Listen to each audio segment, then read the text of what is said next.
welcome everybody. Today we're having a talk with Ruby Amatulla, who is a writer, an activist, and a geopolitical analyst. We are going to talk about US and Bangladesh relation and the current political situation and where it should go. So, thank you, Ruby Appa, for giving us the time. So, today, I mean, Bangladesh is like we have 20 more days for the election. And interestingly, we have seen that Washington Post carried a news a few days back, and which means that the U.S. public have a keen interest on what's happening in Bangladesh. What is your opinion? What is the situation in Bangladesh? No, I think that America should be interested in Bangladesh because Bangladesh is in a vital geopolitical place, and Bangladesh's stability is also will serve in the best interest of the American national interest. So America should have a good policy to stabilize Bangladesh, and to stabilize this Bangladesh, which is very volatile right now because of the 54 years mismanagement, misrule, corruption, and the institutions are all rotten to the core, and Bangladesh people are absolutely frustrated. The pent-up frustration is so much that we have seen the expression, little bit expression of it in 2024 July Uprising, which was an organic, spontaneous, nationwide uprising. In a very short period of time, in 1 month period of time, it has toppled a government. The government that we thought was not possible, though it was so authoritarian and firm in its place, consolidated power in the hands of one person, actually, and all the institutions and the entire apparatus, governing apparatus, were absolutely subservient to one political party and one particular person's staying in power. We have seen that. So that has really made Bangladesh very volatile because it was almost like a climax. But is it better after the 2024 uprising? After the situation is better, the fall? Well, what is the situation now?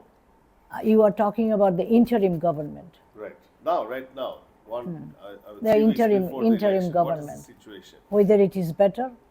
Not better. What is the situation? The situation is that people are frustrated today. It is true because they have not seen the changes that they were expecting to take place in this period of interim government. Now, it is also people's expectation is always high after a avalanching paradigm shift like that. In the interim government coming, they were expecting the interim government will deliver something on the silver platter, but it is not possible in such a short period of time. I would say interim government has tried. There are certain things they could have done, and in the initial period, and I call it primordial period, those periods are so vital in a nation's history, in nations going in direction. The reason is that in that primordial time when Professor Yunus took power, actually everything was unsettled.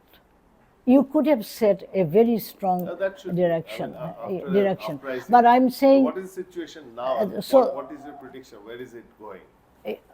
So election is coming. I think election will take place because this is also. How important is this election? It's extremely important. Election is the gateway to good governance and gateway to democracy.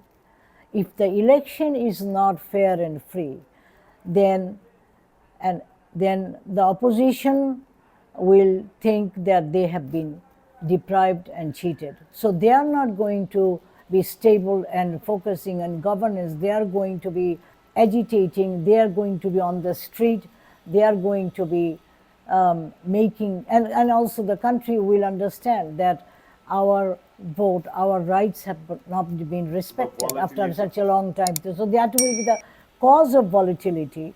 In that volatility, what will happen is that the ruling government will be always trying to focus how to stabilize that country instead of focusing on the constructive agenda that country needs badly So right it now. is imperative that we have a proper election.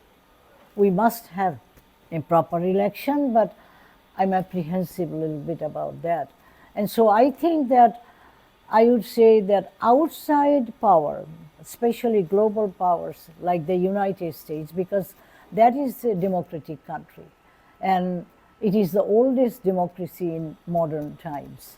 So it has its fiduciary responsibility toward the rest of the world. As Woodrow Wilson and Franklin Delano Roosevelt articulated in many ways in their policies, that a stable and a democratic and prosperous world is in the best interest of the United States. I think that should be the policy. That should be the policy of the. But U.S. I mean, U.S. had their ally India. For the last 15 years, they were behind the regime who was undemocratically ruled for 15 years. So, I mean, why should U.S. change the policy? Why do you think they should? Well, I think that India by now should realize that their policy has not worked.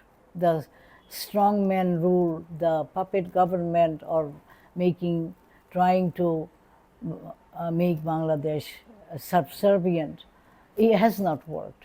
It will work. India's interest will be best served. As I said, the America's interest best served. And I will come back to the principle, but the basic thing that I understand is that India should reach out to the people of Bangladesh. And if India is on the side of people of Bangladesh, India is going to be always an ally, no matter what. And it will get the best deal from Bangladesh, from a stable democracy, and India, it will be win-win situation in the long run.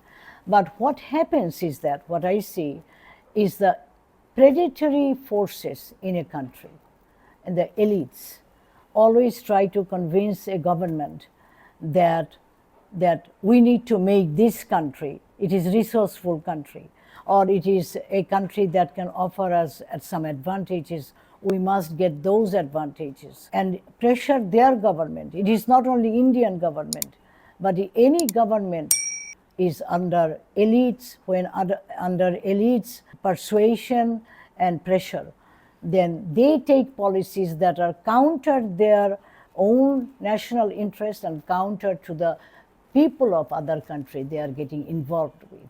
It is, I see the world today is not one country versus another. I don't see that way.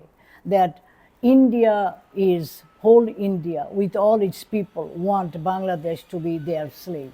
I don't think that is the people want. I think the people, if you take interview of Indian people wants to be a friend of Bangladeshi people. And Bangladeshi people actually, if you're given the right choice, would like to have a good relationship with India. Now, the point is that, so why is the problem comes? The problem comes is that the elites of India and the elites of Bangladesh always collude, and this get their vested interest served, while the people of both countries get victimized. Now, I want to say that you may say that India got a lot of advantages by putting a strong person and a authoritarian ruler. Yes, in the short term, yes. But in the long run, what happened? But in a multipolar world, Yes. in a multipolar world, we all know that Bangladesh is sort of in the frontier of one pole because we're close to China. So, I mean, one of the logic might be that you have to keep Bangladesh in one pole, India would act as the local hegemon. And now, if Bangladesh is left to a democratic government, Bangladesh might choose to go towards China. What would be your observation regarding that?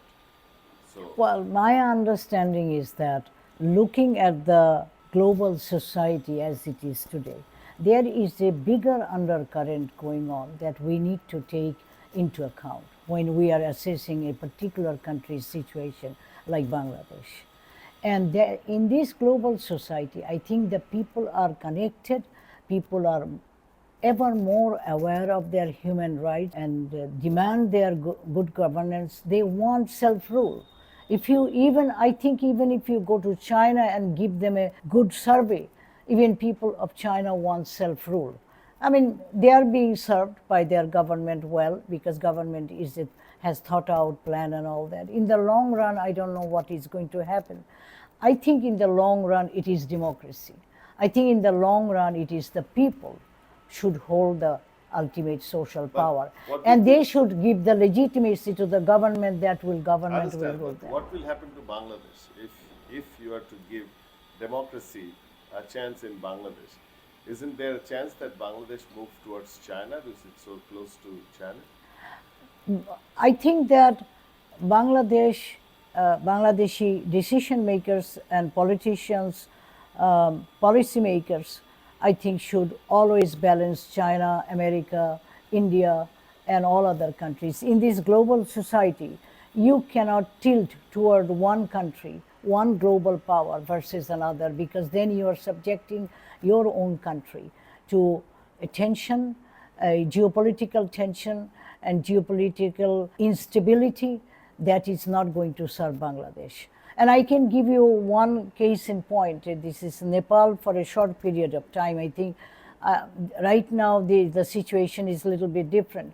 But between 2006 and 2017, Nepal has well balanced two giant rivals on its border and got beneficial things from both, but at the same time did not accept that undue advantages or policies from neither of them.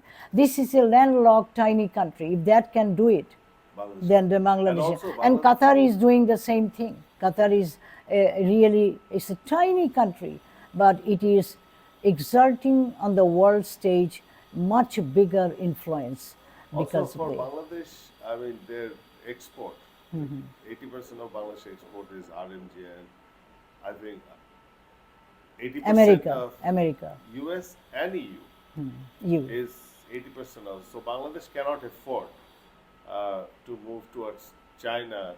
So Bangladesh will have to, I think rationally Bangladesh will have to balance these two. But at the same time, China also has invested in our infrastructure that America has not.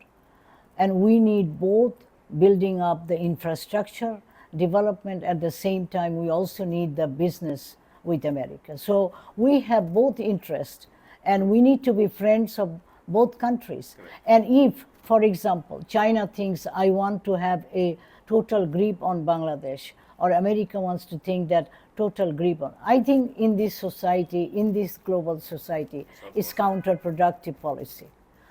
You mentioned, let's go back to, you mentioned that this election is very, very important for Bangladesh. Yes. And you feel that the Friends of Bangladesh Yes. needs to focus on this election so that it is held peacefully and fairly.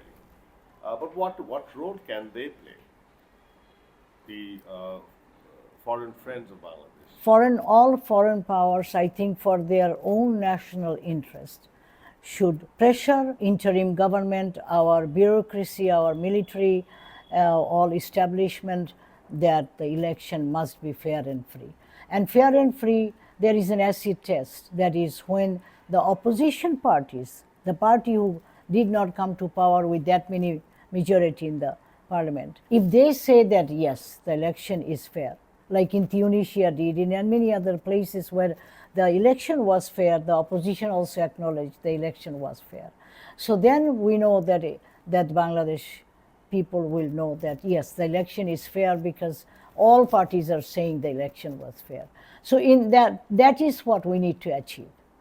If it is not 100%, it should be close to 80, 90 or whatever. And this can be done if the outside global powers to whom we are dependent for our business, for our building infrastructure, development and all that, their interest is a mutual interest also. Bangladesh is stable, Bangladesh is progressive and prosperous, then all other countries' interest will be served also, so including that of India, right, in the long run. Support the cause. Support the cause. Now, one thing. But one thing I want to say is that in this equation, I think people are the real beneficiary, people of all sides of an engagement. The people of Bangladesh, people of India, people of America, people of China, they will be, maybe not, the degree is not same, but one way or another they will be they will be the gainer. But elites are not going to be the loser either. They may not make lucrative money, lucrative profit that they are seeking, a undue advantage or exploitative process that they always aim for. That is their short-sightedness and very self-centeredness. And they, in the long run, out of this situation, they are going to gain also, but not as an exploiter, but as a partner. Specifically, if you come back to the report in Washington Post, what would be your opinion? Because the issue of Islamization of Bangladesh. So do you feel that there is a risk there in the coming election? What is your opinion? I did not understand the question. No, I mean, there is a fear that Jamaat-e-Islami, they are one of the contenders now. So there is a chance that Bangladesh is going to move into the Islamization of the country, therefore unstable. Do you fear that that is going to happen? Because No. US has, I mean, it's clear from the report that US feels that they can work with Jamaat. I get the thrust of your question, but I always say that even I think 10 years ago there were some interviews in televisions and my writings in Daily Star and my writings in other that have been published in USA or in Middle East. I say that the solution for radicalism or extremism is engaging the party in a constructive process. And political process is the most powerful constructive process. When you engage even a radical group in a political process, give them political space, and that's why I always advocated, even 10, 15 years ago, that when it was very difficult to say this, but I said it and I wrote it, that it was legal, Jamaat should be participating in election and participating in our political process. We do need multiple party in Bangladesh, like any developing country. And I think even in developed countries, I think these two-party systems are not working. They will have to think having more than two parties, because the two-party system, what happened to United States and other countries in the world, we have seen that. But if it is a multi-party system, then it is very difficult to destabilize a multi-party system. And an inclusive and cohesive politics. This is what the outside world should really promote in Bangladesh, and this is the policymakers and the elected officials that will be coming. That should be, if they have a greater vision, and if they have their even self-interest. The reason I'm talking about policymakers' self-interest is that they want their political party to be in power, right? Every political party wants to be in power. The only way they can ensure that their political party will have a long-term future and time and again will come to power is that they must earn trust and confidence of the people. They must comply with a very good framework of a governing system. And democratic system provides a very good checks and balance and separation and limitation of power. And this is a very good system to stabilize the country and make people happier, because people then think that we have the power. We next time, if this government doesn't work, we'll bring another government. That's the purpose. Changing hand, peaceful change of hand is a very important feature of good governance. So in terms of a multi-party system, what is your opinion about Awami League being included in the political system? I think that Awami League can come to politics later down the line, but I do not think it's a good idea to give Awami League a chance today. The reason I will say, the reason is this. I am not for excluding any political party. And no government, I mean, a government does not have any, or any particular group does not have any authority to dismember, disband a political party. It has only people's vote. But this time, there is contextual situation that you have to take into consideration. And the context is this, that there is a lot of Awami League elements in the all institution of government, bureaucracy, military, police, and Awami League supporters are there. They were corrupt, they were power hungry, they abused power and misused power, mismanaged the country. This is their say. And that mentality has, that disease has stayed with their mind. Again, they want to do it if they have the chance. This is one context. The other context is that if Awami League is given a chance to participate in this election, then all this network, the governmental and non-governmental, is going to be very difficult to overcome for an interim government to give a fair and free election. They are going to be the biggest hurdle for having a fair and free election in Bangladesh. And that is the only reason.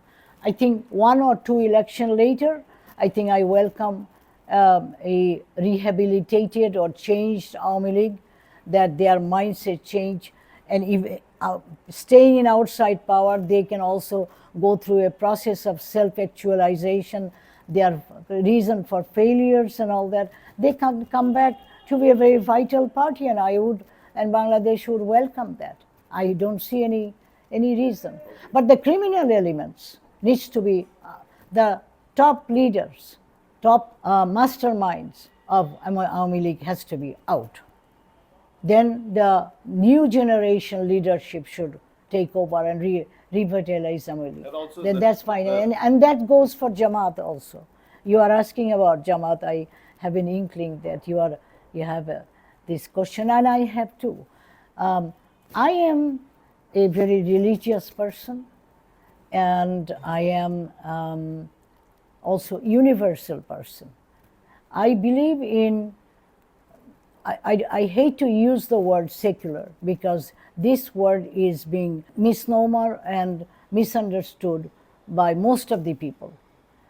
I think secular does not mean anti-religion. Secular means neutrality of governance. The government instruments like the Constitution is generally, all Constitution you look at, it has the basic principles that all scriptures have. If you look at it, American Constitution, according to many Muslim scholars, is very Sharia, very good Sharia, because this is a very good instrument of establishing justice in society, the Constitution itself. So it is that we call Sharia. What is Sharia? I mean, we have 4 different schools of thought. We have 6 or 7 traditions, hadith collections. They contradict with each other. The Shia has a different Sharia. Sunnis have many sects, they have different Sharia. Each other think they are non-believer. They go extreme. So what do you talk about? I don't find any cohesive body of Sharia that comply with the teachings of the Quran. That is the most important thing we have to say. So what I say is that the Constitution of India, Constitution of America, or Constitution of South Korea, Constitution of any democratic country, you look at the Constitution, you find that the principles and the values they are promoting goes with every religious scriptures in the world. So why we bicker about Sharia and why we bicker about that we should focus about establishing values, moralities, and things that God likes.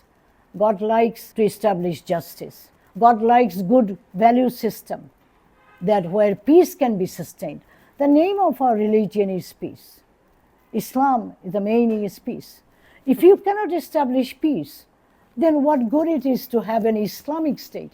There are 57 Islamic states. You name one that is an example to the world that it is a good system. So you were talking But about I think the Jamaat. good system. You were talking about Jamaat. So what I'm is talking your- about Jamaat. This context is relevant, what I'm talking about Jamaat. I want Jamaat to be part of governance, forming power sharing arrangement, or making a strong opposition or ruling party, whatever the people wants. And I want Jamaat to work with all other parties, or BNP to work with all other parties to stabilize the government and make their future, political future, stable. Because if a political party thinks that I have future in this system, if I work hard, if I can please my constituency, I can be elected. There is not going to be any problem. Every political party's future is secured in this way. I don't see why a political party mess up these things and then face upheaval, uprising, people's discontent to this level, and then they downfall and they are hated. They have to really flee to the country. They have to fear about their why. They are defeated this time, they will be elected next time. And they will be staying in this country as a citizen, as a good member of this society, and they will be respected by all people. It's a win-win situation. Why you mess up things? It's self-destructive, it's counterproductive. So on that note, let's hope that Bangladesh moves towards multi-party democracy. Yes. Let's hope that in order to have that, Bangladesh has a fair election in 3 weeks. I hope so. I pray for that every day. We all want that. So I think, thank you for this conversation. I think our audience would have liked it. So we have sort of gone in a circle and come back. So thank you everybody for being there with us. Thank you.